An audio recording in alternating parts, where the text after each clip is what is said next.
There's a poster, you know. I should have lied. I should have said that thing. I should have told him to. Oh no. Oh, Friday. Oh no. I'm sending the YouTube to you. Okay, and now it's supposed to. Great, thank you.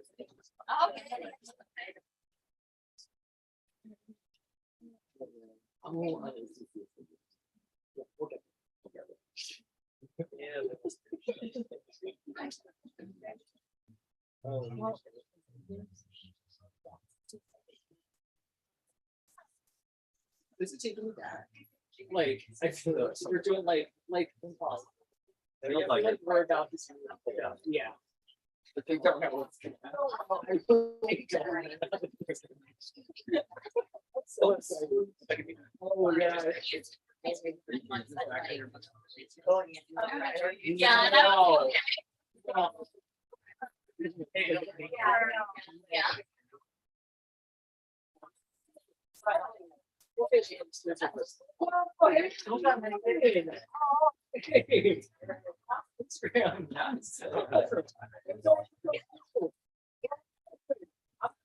That's a lot of action. Yeah, that's so cool. It works. It does. It's a fun skill.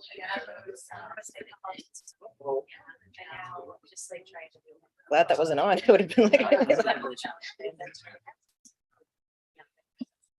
Yeah, I think we can get started now. Okay. Oh, that's just for me. I'm trying to touch this up. Let me post it. I just tagged you on Twitter as well if you want to do it that way. Oh, it's okay. Okay. Oh, here. Got it. Okay. Let me. If I can borrow your microphone for a moment, Jonathan, I'll give it back at once. So how do you get here? Yeah. So like as far as like I'm just gonna announce that.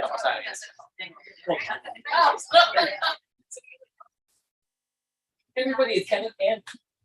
No. Yeah. Greater Los Angeles. We're about to get started. And if you want to follow along and watch it, just tap on the link right now. All right, we'll see you in a few seconds. Let's do this. Let's do this.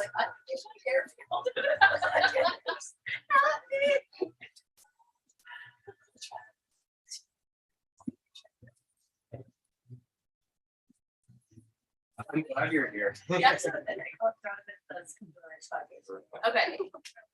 Hello, everyone, and thank you so much for joining us this evening. I'm gonna adjust our volume here real quick. Wonderful. Hello, everyone. My name is Shady Rose. I am the events manager here at Lost City Books. You're all very welcome for coming out. And thank you for coming out, rather. I know that it's trafficy out there. Maybe the Maryland drivers are out on the roadways. Just a few things. Sorry if the Maryland. Hey, Marylanders know. Best. We all know. A few things before we begin. Firstly, please silence your cell phones out of respect to our speakers, and in fact, including our speakers, I guess. My mom will call. Just so you all know, this event is being simultaneously live streamed on YouTube and Instagram. And while none of you are visible, if you choose to ask a question during the Q&A, that question will be. We have a Q&A at the end of our event, so if you do have any questions or comments that you would like to share, please hold on to them until the end of our discussion tonight. If you bought your book ahead of time using Eventbrite, just come and snag me before you take your book away so I can check it off of the list and you can take it home. And now to welcome our guests for the evening. Kenneth Tan is a second-generation Filipino American living in his hometown of San Jose. He has shared stories about his grandmother, Crescenciana Tan, on NPR and StoryCorps. And he Weaver's Emerging Artists Award. I hope I pronounced that correctly. He enjoys drawing, puns, Maryland jokes, and every item lists. Crescenciana is his first book. Without further ado, I welcome you both, Kenneth Tan and Jonathan Lewis. Thank you. Hi, everybody. Thank you so much. Thank you so much for coming out. This is amazing. Look at people here, Jonathan. Very cool. Jonathan, by the way, let's introduce you as well. Is there anything you'd like to say? I'm Jonathan Lewis. I am the editor of Crescenciana. Thank you. I think we should explain how we know each other. Absolutely. Because you're going to see we're going to riff a lot. Oh. That's kind of our thing, I don't know. and there's a reason for that. Yes. So Jonathan and I go back to college, and we were on the same like sketch comedy improv team. Yes.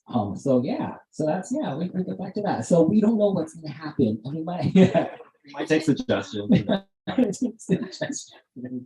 Well, I will also say that I feel like editing the book, there was sort of an element of improv. There was a lot of because also as an improver, you have to be very flexible and take suggestions and yeah. So I felt like that kind of informed our coast. Also, I live here. Kenneth lives in San Jose, and so this was like a coast to coast experience. We did this like over Zoom. It was during like quarantine shelter in place, and so we pretty much worked over Zoom.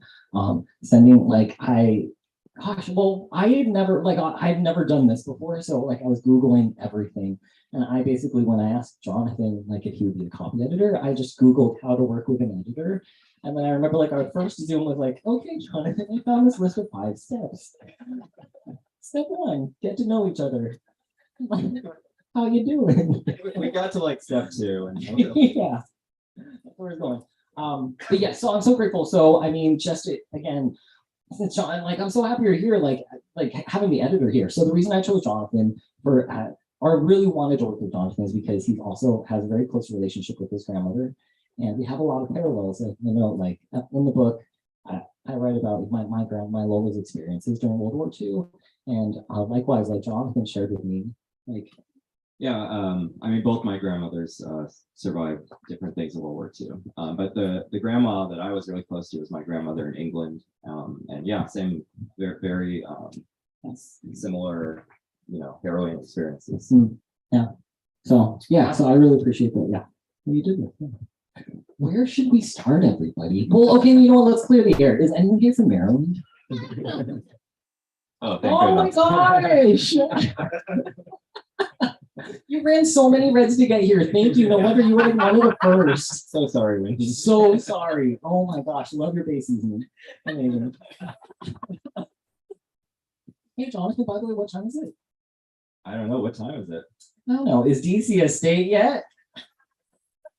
I know that's yeah, it's awesome. Okay, cool.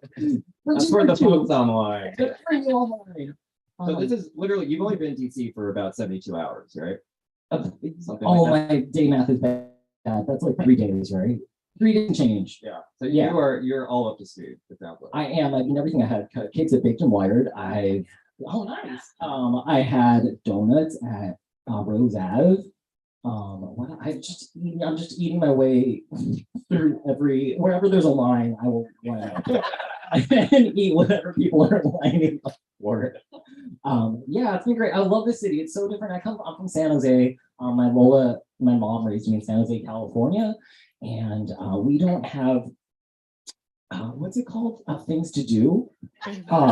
You can't. What's that? That can't be true. Oh, Jonathan. Yeah, we don't have things to do. Oh yeah, and you have to drive everywhere. So this is amazing. Like here, you can just walk a few blocks, end up in a different neighborhood, and there's things to eat and see and do, and it's so green. You're so lucky to live. I'm so jealous of you. You're so lucky to live in this beautiful city. But let's where do we start, Jonathan? Let's talk about your Lola. Oh, who was, for those of you who haven't read the book yet, who was Crescenciana? Yeah. So by the way, if this is an event about Crescenciana, this book that I made with my grandmother. It's titled after her. Her name is Crescenciana. I call her Lola. That means grandma in Tagalog. And so Crescenciana, she's from the Philippines. And this book, it came from an art project I did with my grandmother, my Lola. So it's called the Lola and Kenneth Collaboration.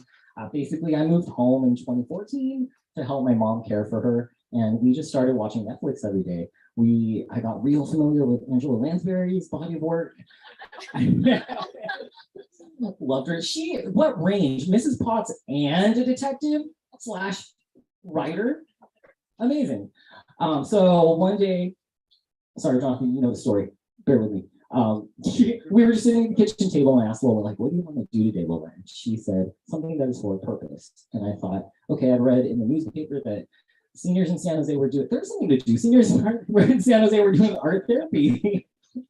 And I thought we could do that. I have art supplies. So I brought out some watercolors and Lola started painting and I was learning so much. I wanted to remember her stories in some way. So I thought, like, okay, I'll draw her stories on top of them. We just kept doing that and turned into, the Lola Tenant collaboration. So Lola passed in 2016 and she left behind all of her paintings. And I said I would finish everything she started. So it took me, the pandemic started, and that's when I was at home with all of the paintings. And I said, okay, well, this is it. I'm going to finish. We're doing it now. And it turned into the book. So that's the story behind why we're all here today. Yeah. So just out of curiosity, because I don't know if you've seen the artwork in this book, it's incredible. And I'm curious, I don't know, what is your artistic background? Or do you have an artistic background? Ooh, not so much. I took like a class in high school, like the basics. You learn a little bit of everything. That was pretty much it. Otherwise, I learned from, thank you. I learned from the library. My mom would take us to the library like every week or the other day. And, excuse me, I would check out those books that were like step 1, a line, step 2, an owl. So that's how I learned. I should try those books there because it looks like it works for me. And then did your Lola, did Crescenciana have an artistic background? She did all the watercolors. She did, yeah. She was more of a baker, I think. Then she never really drew or painted. She liked to cook and liked to bake, and yeah. Let's talk a little bit more about let's talk about weaving. Okay. Because I didn't realize this until you mentioned this on an online book talk that you did, that weaving is a big part of the artwork. Yeah. So I don't know how to, I guess I like to draw, like do line work. I don't know if it happened, but I started incorporating like line patterns, weaving patterns, Filipino weaving patterns, because my family were Ilocano, so that's from like the north in the Philippines, and there's like a weaving tradition. So when I started, working on Lola's paintings, I started looking up weaving patterns and tattoo patterns that are local to where we're from. I guess so I can show you a little bit. So let's see. Well, first of all, so here's a picture of my grandma painting. So yeah, so that was our process. She would start a painting first, and then I would draw her stories on top of it. And so here's an example of, I guess, of line work. So this is her portrait.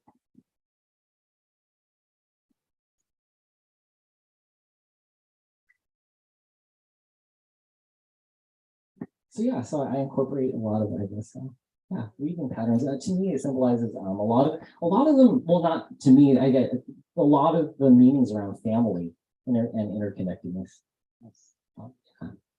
If I could share one thing about editing, so the one of the weirdest parts about editing this book is that Kenneth had all of these captions for all of these paintings. But I couldn't see any of them. So I would just read these captions and try to imagine what the artwork was. And the way it felt was kind of like, like a Marvel movie where they do everything in front of a green screen, or the director's like, no, trust me, that tennis ball is a dinosaur. So it was, and so to edit the book and then to see like the most incredible paintings afterwards, it's unbelievable. And to be like, oh, that's what that was described. Oh, thanks, Jonathan. I'm trying to remember why it worked out that way. Like maybe I was still drawing.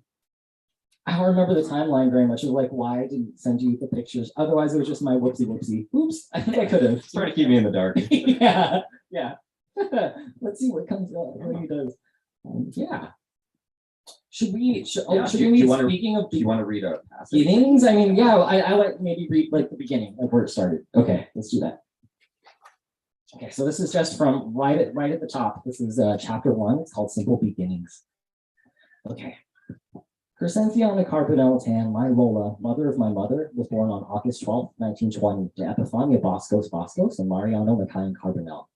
Now, what you need to know about Filipinos is that each of us carries a name with enough syllables to either write a haiku or name two other people.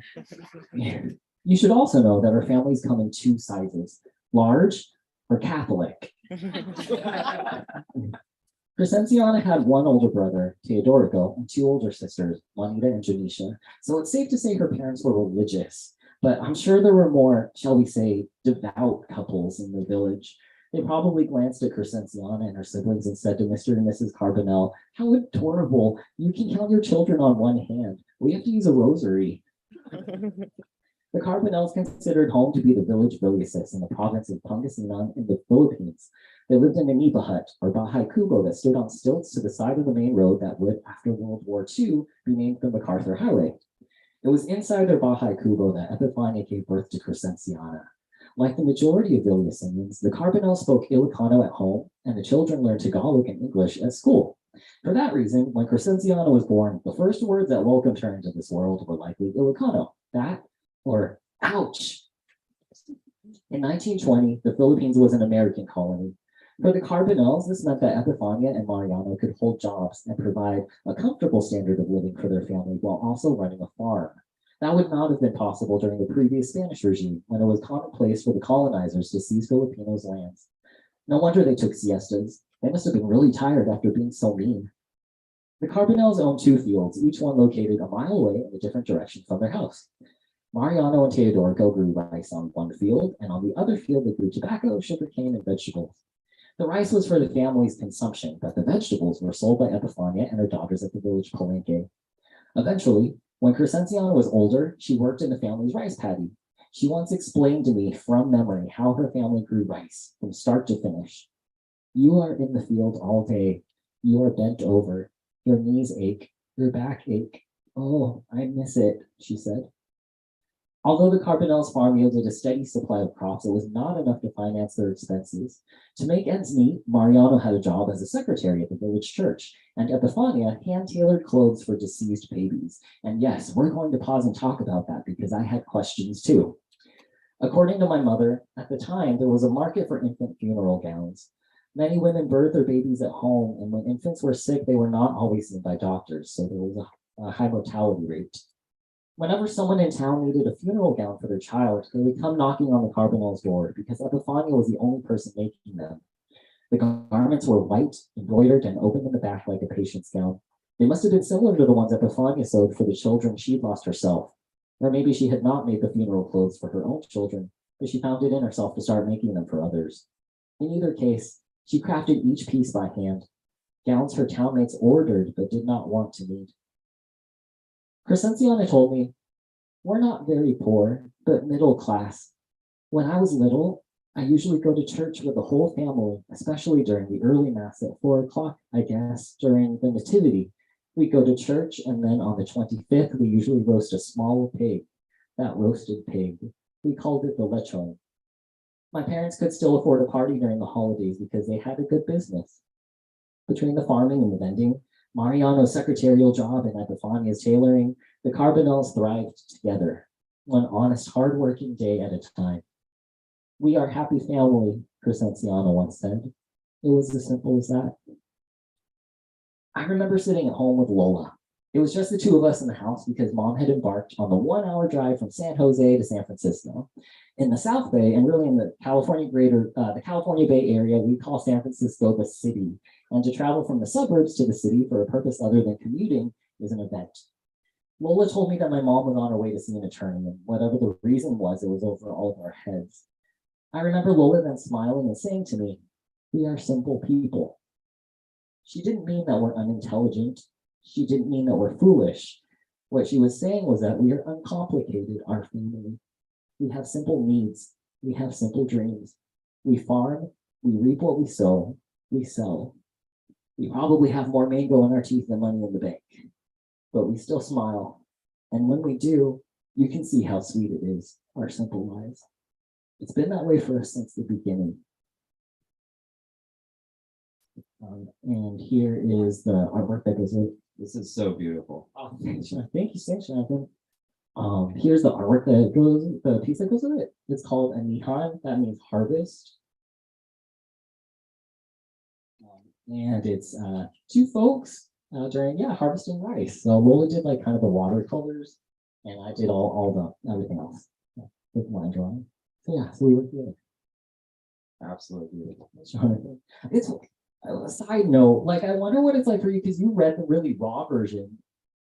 Yeah, well, actually, I was wondering if we could talk a little bit about Crescenciana's language. Sure. Yeah. Because and this was interesting very early on.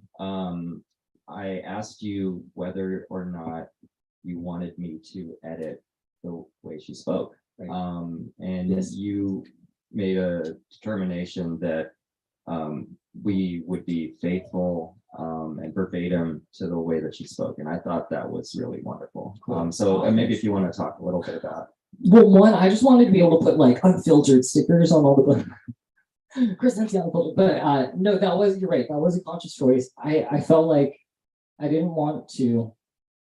I wanted her words to live on the page as she spoke them, and I was worried that if I changed them in any way, I might change her meaning, and so I wanted to be sure that her voice was up front and center in all of this, and because I know already it's me speaking in a way for her, but I as much as possible I don't want to. I want her to speak for herself, and I want her voice to come through. Yeah. And she had some really great phrases like cool. I don't know to you. Yeah, I still don't know what that means. So I guess there's so she I think in Tagalog it's like yes, I want ko sa'yo. Yeah. Yes, and it literally translates into I don't know to you. Yeah. Like word for word. Yes. Okay. So she would use it. It's kind of like aloha. Well, no, she would use it in a few different ways. So that's in the book. So she would use it as like I want to go. I don't know to you. So that's something like, what should we watch, Lola, Merlin or Matlock? I don't know to you.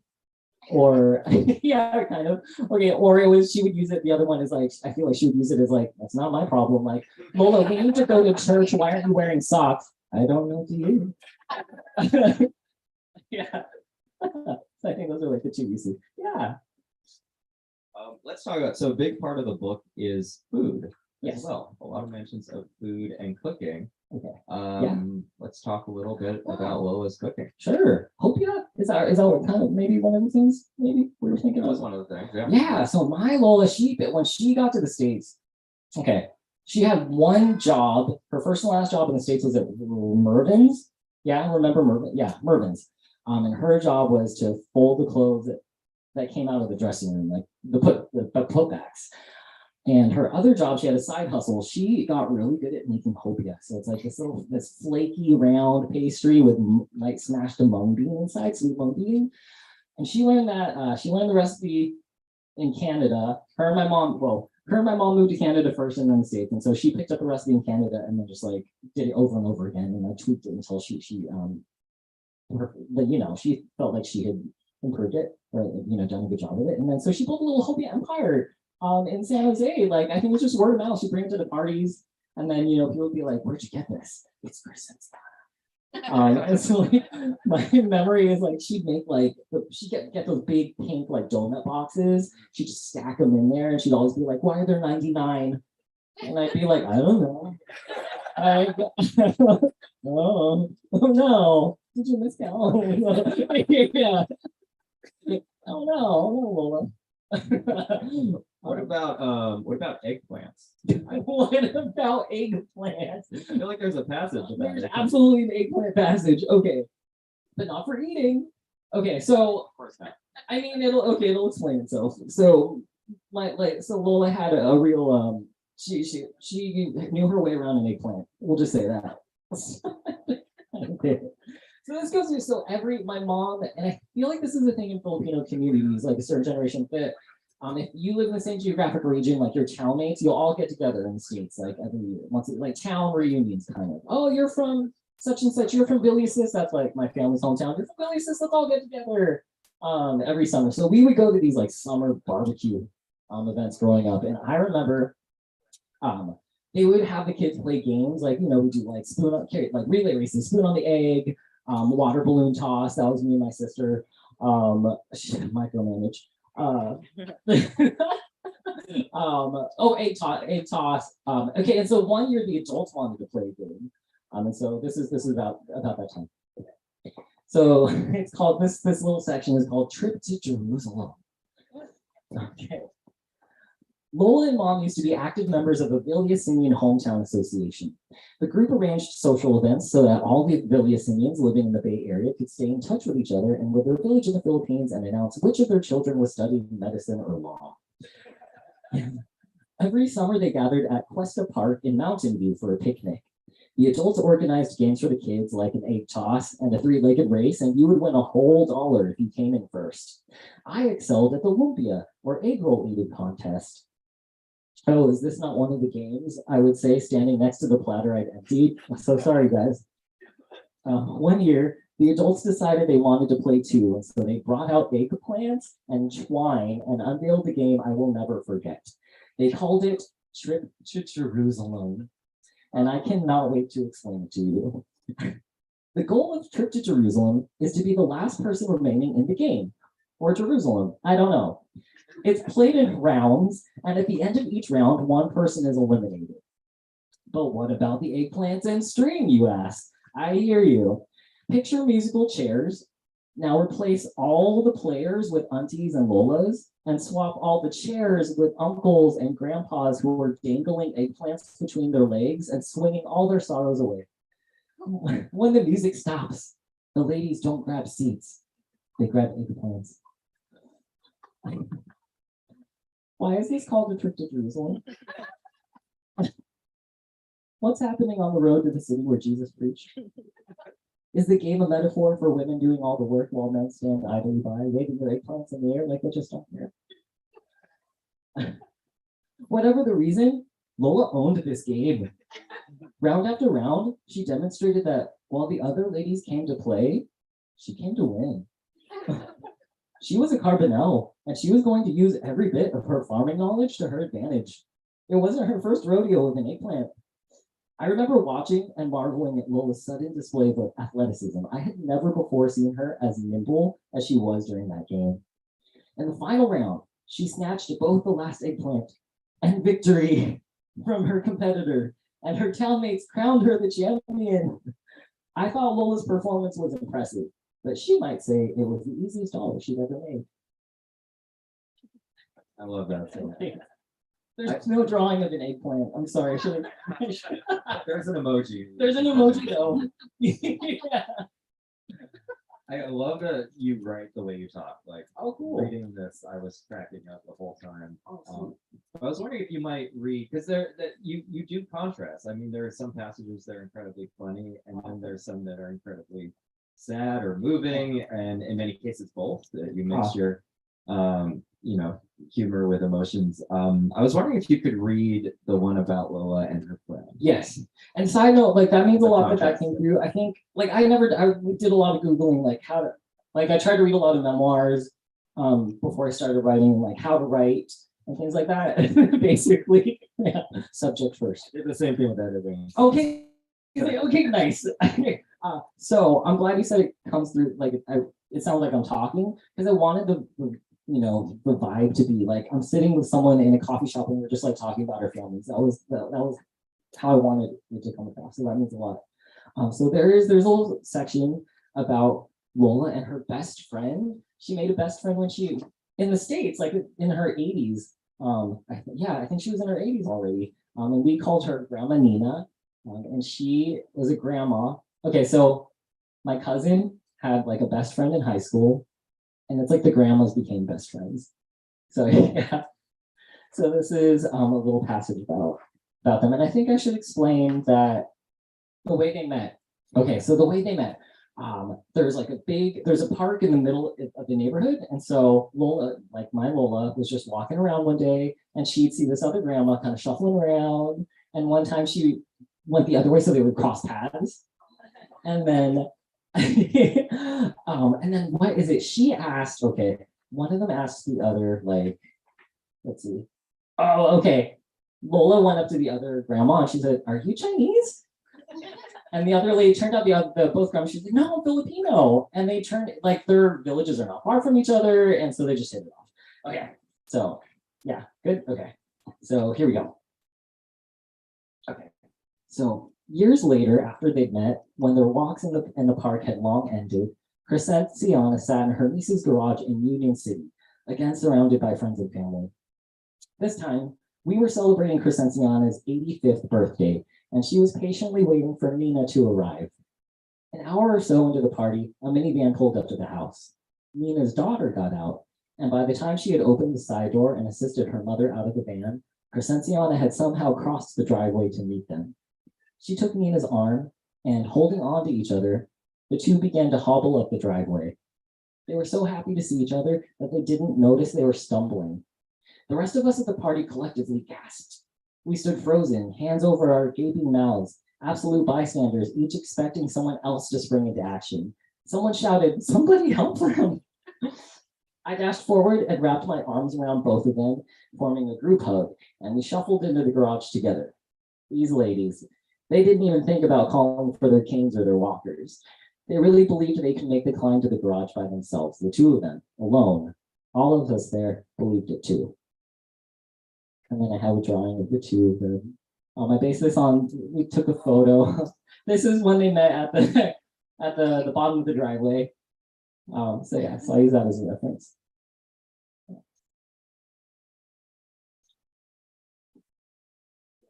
Yeah, thanks, John. Friends. Yeah.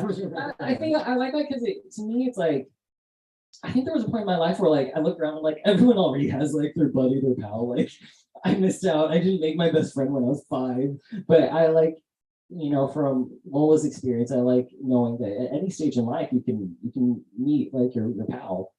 Yeah. So. And I like that it touches on both the Filipino roots, but also Chinese roots. Oh, cool. Can you talk a little bit about your roots? Oh yeah. Okay, so my last name's Tan. That comes from my grandpa. So my grandpa is from China. He grew up in the Philippines, and it was just him and his mom in China, and she couldn't like support him, afford to raise him. So he had an uncle in the Philippines, so he went to grow up in the Philippines in the same village where my Lola was. And so during World War II, they met. That's part. There's a little romance, so yeah, so my Lola had a choice. There was like the boy she grew up with or my grandpa.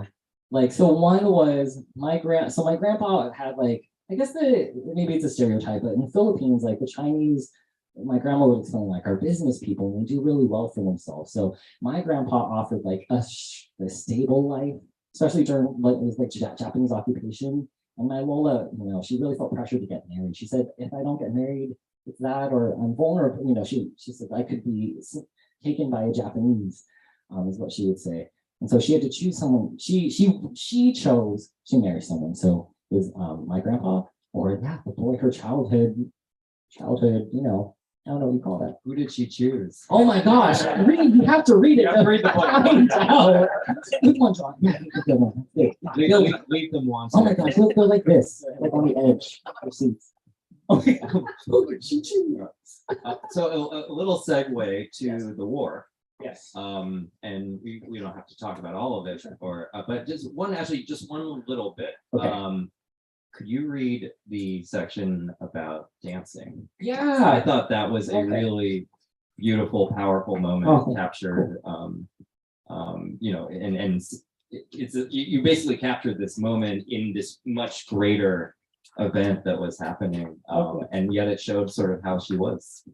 Gotcha. Yeah. Okay, so this is during World War II. The Japanese have occupied my grandma's village, and she wanted to go out dancing, I guess. Yeah, even though. Which says a lot about them. Oh, cool. So this is called dancing shoes. Several months into the Japanese occupation of the Philippines, 22-year-old Crescenciana hopped into a horse-drawn carriage in Villasis. She was heading to a sing-on 1 hour away, knowing full well that the Japanese military now filled every corner of the islands. Still, a sing-on was hosting a town fiesta, and Crescenciana was itching to dance. I imagine her arriving at the party and wading into a sea of townspeople pouring into the village square. Maybe there was a boy in the crowd who approached her. he would have extended an open hand and asked her to dance. Around her, the townspeople were breaking off into pairs, and I hope Crescenciana took the boy's hand and joined everyone on the dance floor, where the war felt far away from the middle of a waltz or two-step or tango. Suddenly, someone in the crowd was shouting over the music. They were sounding an alarm. Thank you, Marilyn. Someone's in a nurse second. They were sounding an alarm. Japanese soldiers were approaching. Everyone bolted. Crescenciana jumped onto the back of the cart. She told me that she lost an earring as she fled home. The cart jounced so much that it jolted right off her ear. It must have disappeared below her dangling feet while the cart raced away from town. I wonder how dark the journey was. I wonder where her thoughts meandered. When she reached home, she removed her shoes to wash them. Japanese soldiers were there in Vilnius, patrolling the village streets. In the morning, she would remember to bow to them when they filed past her nipa hut.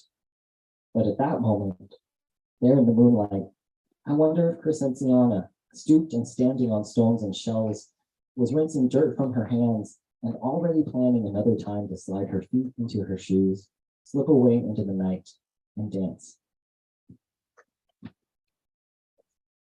Oh, This is such a beautiful moment. thanks, Jonathan. There's the illustration that goes with it. So this is Lola on the back of the cart, trying to make her way back home. And I remember when she told me the story and she said her earring came off, she lost her earring. I was like, Grandma, that still happens. Girls go out dancing. They lose an earring, they lose a shoe, they lose a friend they came with. So yeah. She was like, oh, okay. Was it interesting trying to like put yourself, no pun intended, in her shoes? Yeah. Pun intended. But yeah, because I feel like you sort of had to channel based on what, and you were basically a historian in all this. I mean, you were looking at artifacts, you were looking at journals, you were gathering stories from the people that knew her, Yes. and then extrapolating from that to try to imagine what she was going through at that time. So. Yes. And oh, I'm so glad you said that. Yes. So I used as many resources as I could to build a timeline for this. That's like kind of the structure I did. So I when I didn't know something about Lola or there was a hole in the timeline, I would speak to my mom. So it was really nice, like we each have pieces of the puzzle together, pieces of the puzzle, and we put them together. Where I was going through like Lola's things, and I'd find photographs, or I'd find like her what do you call like a planner, like where you write like to-do lists, like so a planner, and I'd find little things.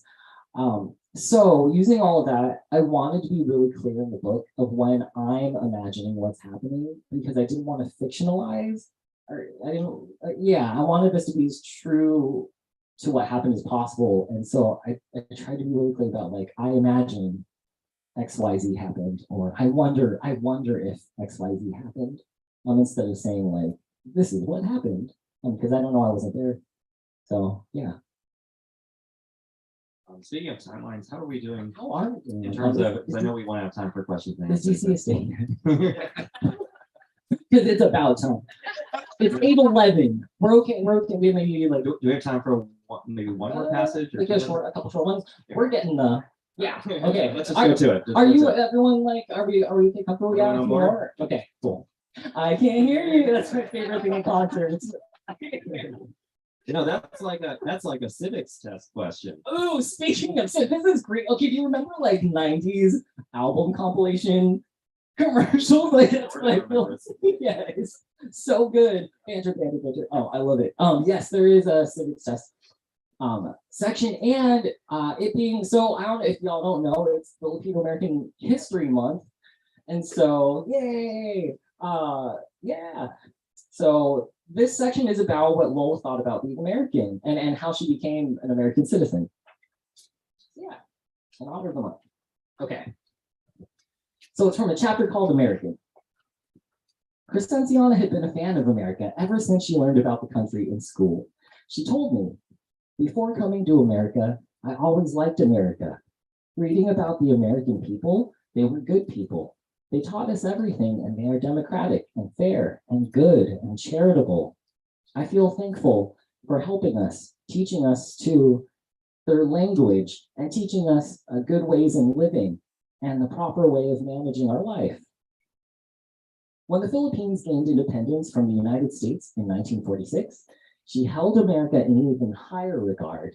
She said, I am happy because they want us to try and be independent, not only under their supervision. They help us. Although we have independence, still America is seeing to it that we are in good order of living independently. She believed that America wanted Filipinos to succeed, and that belief was reinforced by the fact that her daughters graduated from schools founded by Americans and then immigrated to America on the strength of their degrees. I'd have been thankful because my daughters were even helped by the Americans, she once told me. They were given the chance to come to the States by their profession because they were able to finish their education. Crescenciana got the chance to become an American citizen herself in the year 2000. In order to do so, she had to pass a civics test. She started studying and praying immediately. On her nightstand, she kept a pocket study guide for naturalization, along with her stack of prayer pamphlets, and I imagine she alternated between them before she drifted off to sleep every night. Lord, you are the Father, and George Washington is America's father. One of you, please help me remember that the Constitution is the supreme law of the land. In the name of the executive, legislative, and judicial branches, amen.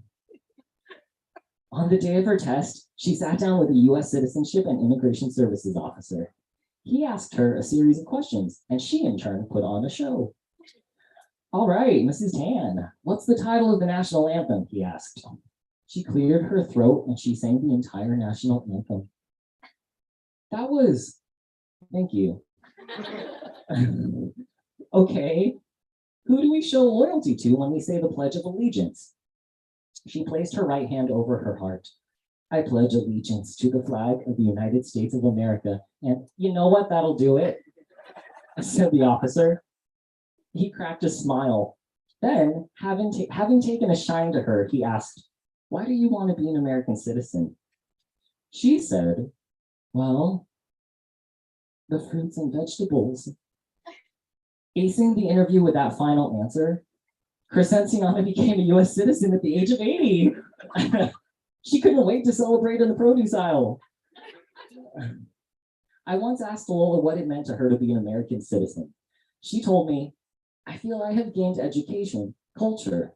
I like the way of life because I learned from the environment and the daily experience.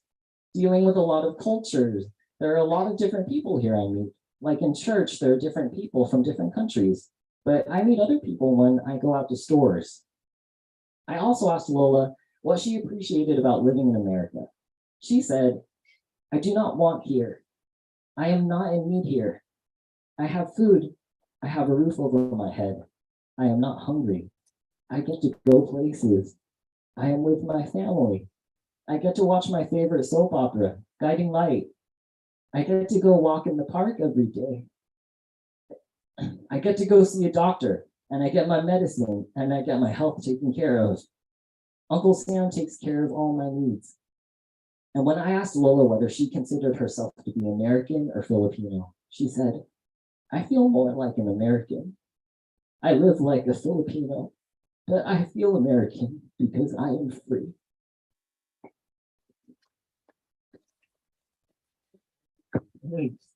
And there's a piece that goes with it. So this is called the Nag.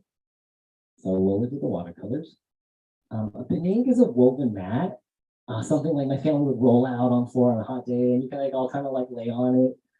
It's woven. So yeah, I turned it into like kind of a flag. I don't know. Yeah.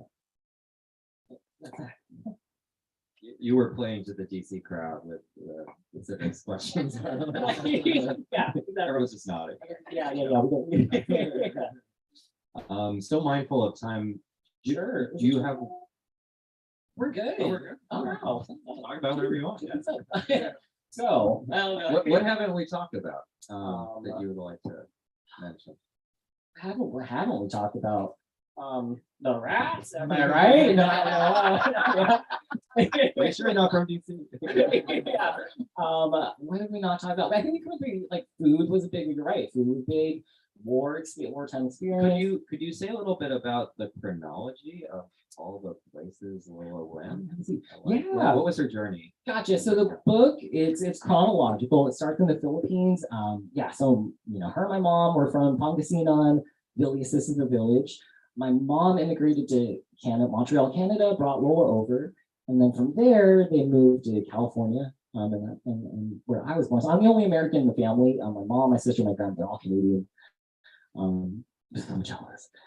Yeah, so that's the timeline. Yeah. Cool. She had experiences in all these different places. Yeah.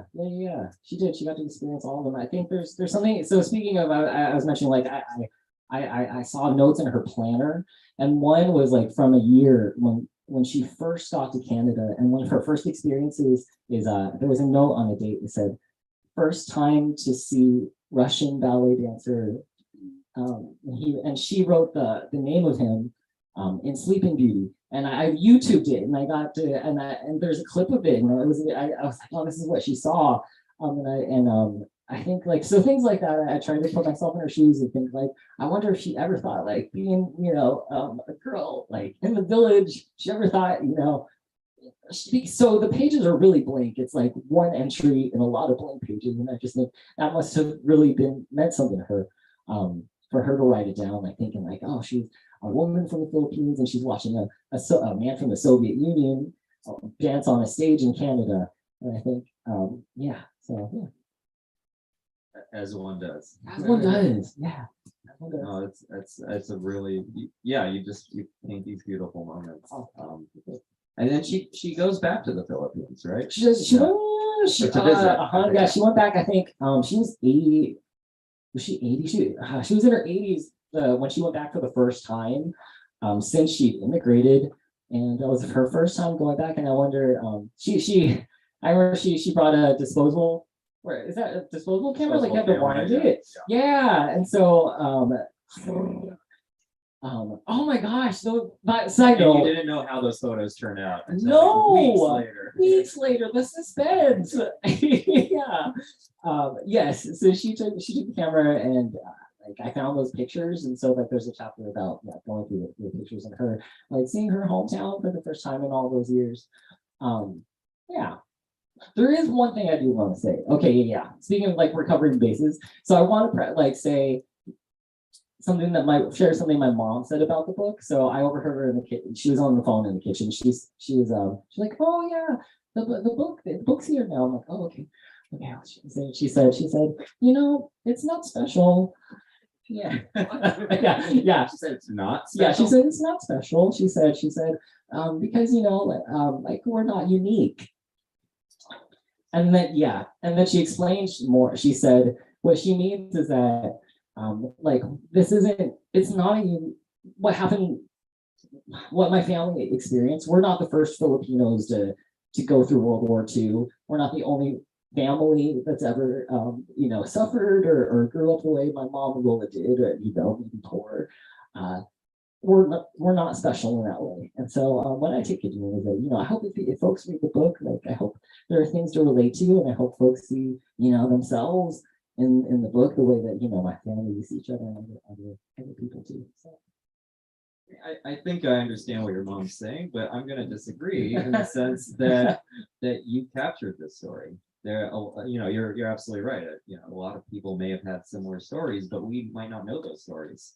And thankfully, you managed to capture it, and not just in writing, but in artwork too. So you're really doing the world a service in a way that I know for me, it really opened my eyes to the experience of Filipinos during the Japanese occupation, and then the immigration experience and what that's like. Wow. So that's it's really good stuff. Hey, thank you.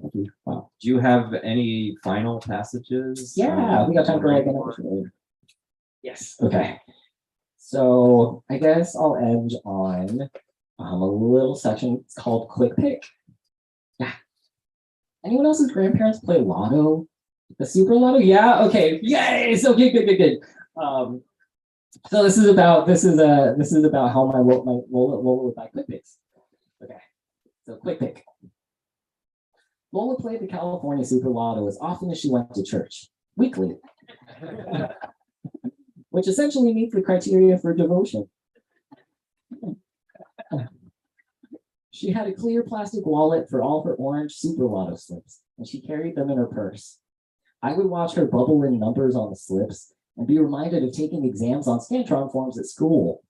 How fun would it have been if we could have used Super Lotto slips to take exams? I could have saved so much time if I had walked into the SAT testing room and said, hey, you know what? I just showed quick pick. Because that's probably better than what I would have done. Lola used to buy a few quick picks every week and let the lottery machine choose random numbers.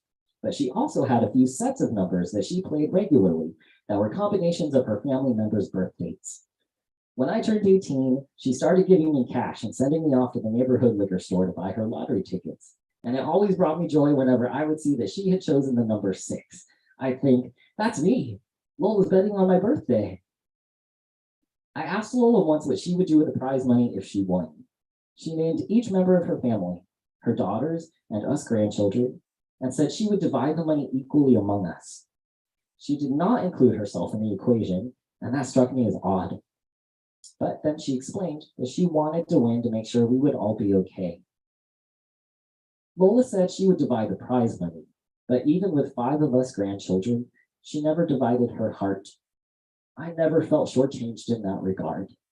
She never made me feel like a quick pick. She made me feel like a number chosen with intention.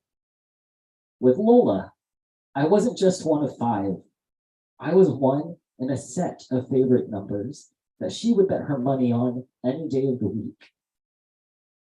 I don't think it's often in life you meet someone who looks at you and sees a winning number. Now, that's all. I don't have a drawing for it, so I'll show you her favorite James Bond.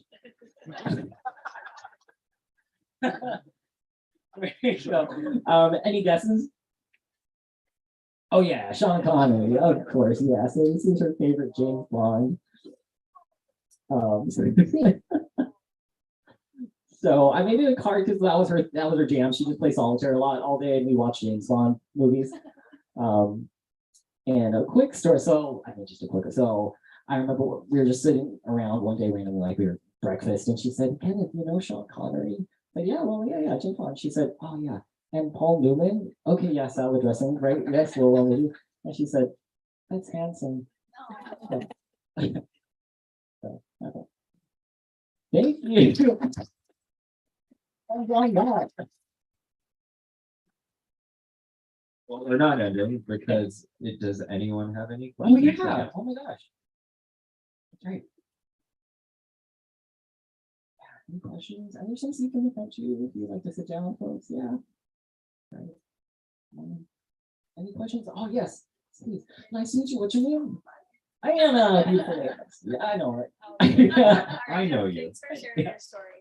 Oh, thank you. I wanted to ask, like, sort of in your collection of the stories, is this from sort of like over your lifetime with her, or did you sort of sit down and formally interview her at any point? Oh, interesting. In these stories? Yeah, so the question is like, did I ever sit down and like formally interview her? Yes. Okay, so I took like an Asian American Studies class my first year in college, first semester, and I ended up in that class just by accident because everything's impacted. So like it's hard. I was like, what do I take? Oh gosh, there's an opening Asian. So I ended up there just by chance. So the paper for that class was choose someone in your, well, no, it was just choose anyone and then ask them about how they immigrated to America. And so I said, oh, okay, great. I'll go home and I'll speak to Lola. And so for that class, I recorded the conversation. And then for this book, I went back and listened to it. And it was really good. But it was a good learning lesson. Actually, even back then, there was a point when I moved home, I found the tape and I listened to it. And I went back to that, tell me how that conversation, I learned from it. Because actually, I was interrupting her a lot and cutting her off. And there was because I was on a mission. I was like, I need to get you from the Philippines to America, and I need to write a 10-page paper. So, you know what? Like, that's great. You jumped on the back of the car and lost the earring. Great. Those Berkeley deadlines are real. Yes, they'll do that to you. So I kept like cutting her off, and I feel really bad. So when I moved back home and we would have that time at the kitchen table, I had a different approach. I would just, if she started talking and sharing, I just kept my ears open. and my mouth shut as much as possible and tried to remember as much as everything. And as soon as there was a break, I'd like get my phone out and I'd like tap away a note. Or I try and record it sometimes, record her and ask her questions too. So yes, I did interview her for class, and it was a learning experience, like in a lot of different ways. Any other questions? Thanks so much for coming, everybody. I have a question. Do I have a question for you? I started saying it, and I was hoping I would come up with one of those. I've got a question that I've Okay. been sitting on this whole time. Sure. I've never asked. Has anyone found a typo? No, oh my gosh, no. Yeah. Christine, thank you. There's no type of. You're like, I've got a list. Yeah, actually, yeah. Crescenciana, like. And math. Yeah. Oh no, no typos. We're clearing. I think we're good. No whammies. So thank you. If you find one, you win a prize. You win, yay! Yeah. I'm curious too. So when you were just sitting there painting with her, Yes. well, two questions. Okay. Were you like drawing while she was painting? Were you painting at the same time Oh, as her? it was always she paints first, and then I draw second. And then gosh, so when we were side by side, I could ask her what she was painting, and and I try and do that, like, or sometimes it was just how she was feeling in the day.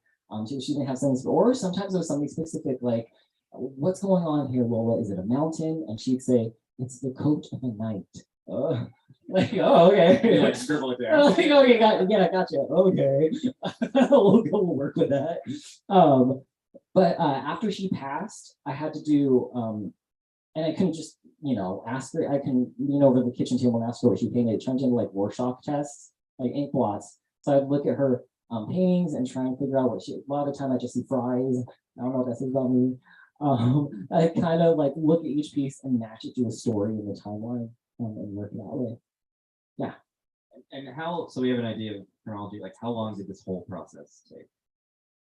Oh, so we started drawing painting together in 2014, and then I think like actually focus like maybe the paint 2020 to 2021. Like 2020, like March, I was like, okay, I'm inside. We're gonna finish these joint paintings. I think towards the I finished all of her paintings in the early 2021, and that's when I started writing. And then the Kickstarter was October 2021. I want to do a joint painting about Kickstarter. And then and then it came This out was with through a Kickstarter, by the way. yes, and some folks are here from the Kickstarter. Oh my gosh, that means so much to me. Thank you. If you hadn't backed the Kickstarter, like this would not happen. Like I really could not make a book. But yeah, thank you. Thank you. Thanks so much. Does anyone else have any questions?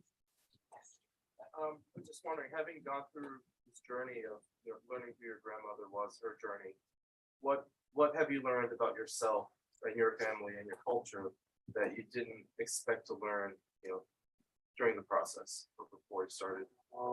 It's a good question. What did I learn about my family and my culture? Yeah, how's your view changed towards yourself and towards your family? Wow. Or has it changed? Oh, yeah. I feel like, well, one, I feel really lucky. I feel like I get to spend time with my grandma every day. What I learned, well, the one big thing I learned from my grandma is I came home from my first semester in college, and I was just I was maybe a month into my first semester at school. I was really having a hard time. My mom wanted me to be a doctor, so I was pre-med. Yeah. And I got to school. How'd that work out? Oh god, yeah, I know, right? Gosh, I came home like my tail between my legs because I was just really having a hard time. Everyone. So I sat down, next to Lola. She said, "How's school?" And I said, "Lola, I'm scared. I don't know if I'm gonna finish. Everyone else is so smart. Things move really fast. I'm not learning. Nothing's sticking. I'm afraid. I'm scared." And Lola said, "Why scared? Discover. What is fear? You fight him." And so that's the one thing I take with me, especially from my Lola. I used to make choices based on fear you know, like for a long time, even now still, like, you go on. And I wonder, you compare, and I look and I see like I'm not at these milestones in life where maybe I'm doing something wrong, I'm behind. And so I made choices based on fear, like, okay, these are the things I should be doing. And now I want to live the way Lola painted. She would paint and just let the colors run. She would just jump onto a page and see where the colors would run. So I don't want to make choices based on fear. I want to. So that's something I learned. And then about my culture, about culture, gosh. Well, that goes back to, like my mom, my mom's saying like this story isn't unique. I think general, I think Filipino, things.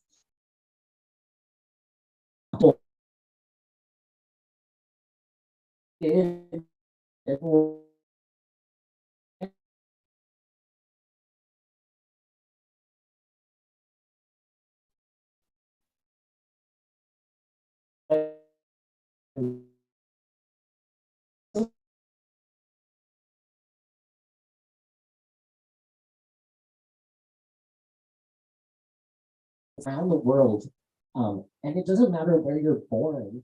You could be if you're born in the Philippines, if you're born here, it doesn't matter. We're all in this together, and that really stuck with me. So that's something I've learned about my culture and Filipinos. Yeah.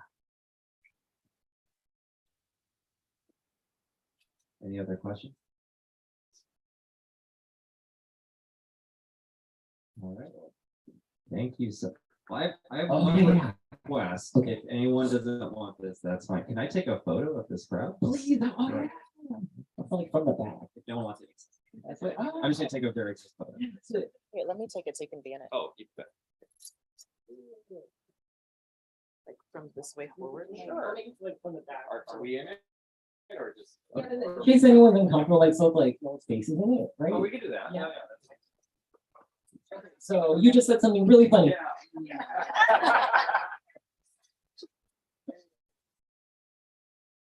Cool. Thank you. Thank you so much. Thank you so much. Quick note, Shady, thank you, because my mom doesn't count when she takes pictures. Like, so thank you. Like, I really appreciate that. You're doing a book signing. We're doing a book signing. Oh, I wanted to say one little thing. One little thing. So to get back at my mom, what I do is if she's taking a picture with a lot of people, I go, everyone squish in more, and then I take the picture from like far. So everyone's like. So yeah, sorry, signing. Yes. Yep. Okay. Where are we doing the? Great, so Or if you would like a copy of the book, just come on up and I'll get a pen for you. Awesome. If your name is. There was one person who bought their book ahead of time. If that's you, okay.